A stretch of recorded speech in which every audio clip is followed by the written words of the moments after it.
Good morning, students. Today we have discussed the problem of permanent settlement. The permanent settlement, however, created problems. Permanent settlement के बाद भी इस system में कई problems I. Company officials soon discovered that the zamindars were in fact not interested in the improvement of land. Company के जो officers थे उन्होंने डिस्कवर किया कि जो जमींदार थे वो लैंड के इम्प्रूवमेंट में कोई इंटरेस्ट नहीं ले रहे थे. The revenue that had been fixed was so high that the zamindars found it difficult to pay. जो रेवेन्यू टैक्स रखा गया था वो फिक्स था और बहुत ज़्यादा था और जमींदार जो है उसे पे करने में उन्हें बहुत प्रॉब्लम हो रही थी. Anyone who had failed to pay the revenue lost his जमींदारी. कोई भी जमींदार जो टैक्स पे नहीं कर पाता था उससे उसकी जमींदारी जो है वो छीन ली जाती थी. Numerous zamindars were sold off at occasions organised by the company. बहुत से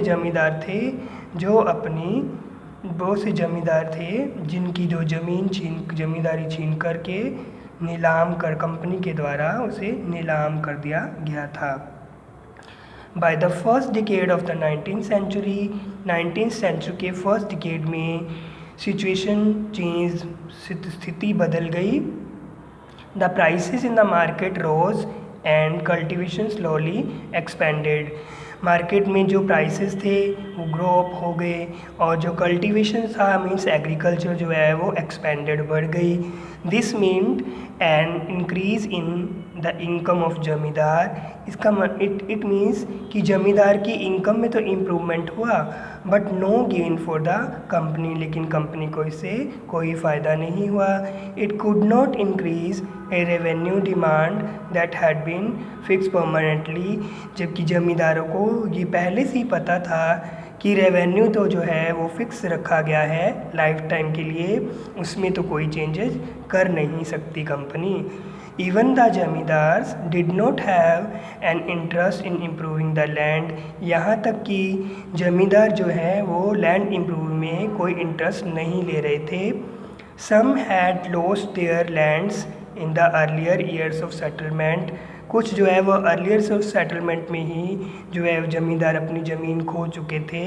other now saw the possibility of earning without the trouble and risk of investment. और दूसरों को भी ये पता था कि बिना रिस्क और ट्रबल के जो अर्निंग करना है या इन्वेस्टमेंट करना जो है वो पॉसिबल नहीं था.